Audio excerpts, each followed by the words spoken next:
We're going to talk to Deputy Country Director of Oxfam in Syria. Matilde Gomis Perez joins us now. She was in Damascus until this weekend. She's now back in Barcelona. Thanks very much for being with us on the programme today.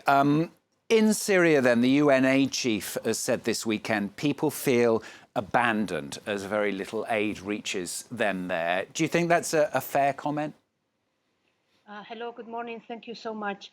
I think it's a fair comment in terms of the difficulties that people are experiencing in receiving aid, particularly in the northwest, but also inside Syria. Aid is not coming as it should, and there are lots of difficulties for the aid to reach. I mean, the numbers that we've just literally had coming through in the last half hour or so, more than 4,300 people dead, 7,600 injured. I mean, those are just the ones, presumably, that are known about at the moment. And the real figures you would expect to be far, far higher? Most probably. It's very difficult to account so far.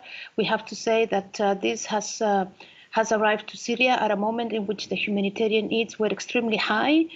On last Sunday, before the earthquake struck, we were talking about 70% of the population in Syria with humanitarian needs, and 12 million out of the 22 with some level of food insecurity. So the capacities were extremely low already to deliver, to be able to support people, and then the earthquake struck, and this has only added much worse situation.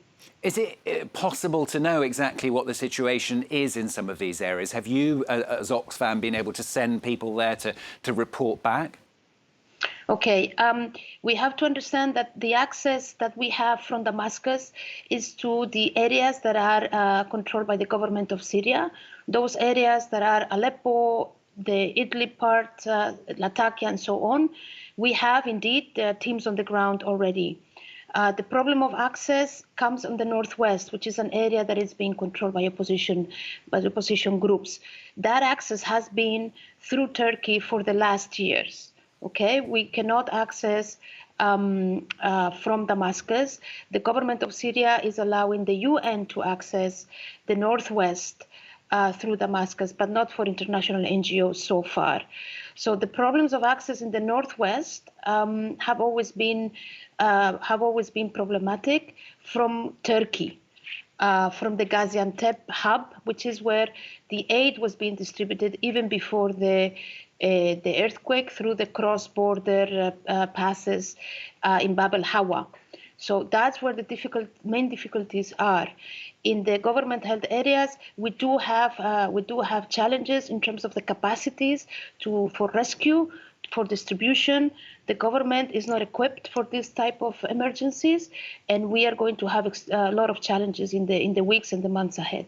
I mean, we have seen some pictures starting to emerge from Syria, haven't we? But the vast majority of easy access pictures, if you like, have been in Turkey. I mean, is it possible to say if the situation is as bad in Syria as those we've seen in Turkey, or potentially even worse?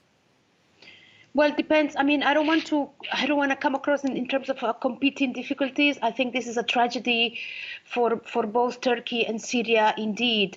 But for sure, as I was mentioning before, in Syria comes at a time in which the capacities were extremely low, humanitarian needs extremely high. So the capacity to respond is very low in comparison with Turkey.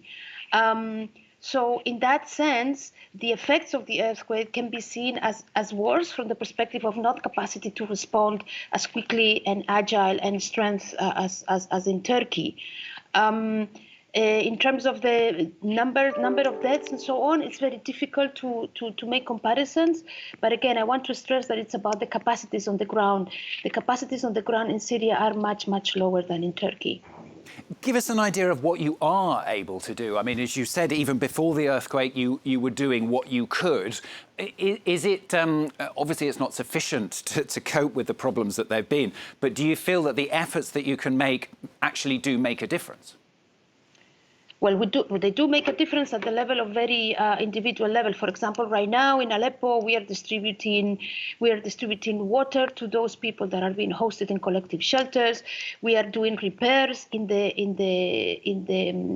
sanitation facilities of these schools, of these collective shelters. These collective shelters are not thought for receiving hundreds of people in 2 days. So we are habilitating the bathrooms. We are providing to families hygiene materials. We're providing blankets. We are contributing also to distribute other types of immediate aid for these people right now. We are looking in the second phase of our response. We're looking at also addressing infrastructure. The water infrastructure has been affected considerably in places like Latakia and Aleppo. And given that we are right now in the middle also of a cholera outbreak that started last September in Syria, we are looking at this very closely because we cannot afford to have another cholera outbreak in the spring or in the summer. So these are issues that need to be also addressed, and we will be addressing them, particularly at looking at the infrastructure. And are you able to put more pressure on the government and on people in areas that you haven't been able to access at all to enable you to get through? Well, these kind of negotiations are always ongoing for humanitarian interventions, even before the earthquake. Our communication and relationship with the different authorities has not stopped. On the contrary, our main message is that access needs to be facilitated, and facilitation from the authorities has to come so we can deliver as quick as possible to as many people as possible as well. So these are negotiations that are ongoing and have not stopped. On the contrary. I know that you also had family and friends yourself personally who are across parts of Syria. I gather, thankfully, they are all well. What are they telling you from the various places that they are? Yes. Fortunately, the whole Oxfam family in Syria is okay. However, I have to say everybody's very scared, traumatized. Still, people are not sure that if they want to go back home or not. There have been buildings very close to Damascus that have collapsed because they were so fragile from the effects of 12 years of war that a small aftermath after a quake, 2 days after Sunday, it made the building collapse. So people are scared, people are traumatized, and also at the end of the day, also we need to understand that Syrians, regardless of where the territory is, northwest, northeast, Syria, Damascus, wherever, Syrians are extremely, extremely tired, and their suffering for the last 12 years has been incredible. So this comes on top of all of that. They are tired, they are desperate, and they are asking, when is our suffering going to end? This is what Syrians are thinking, are saying right now. Matilde Gomis Perez, thanks very much for joining us on the programme today. Matilde Gomis Perez joining us there from Barcelona. She was in Damascus until just the weekend, in fact. Thanks very much.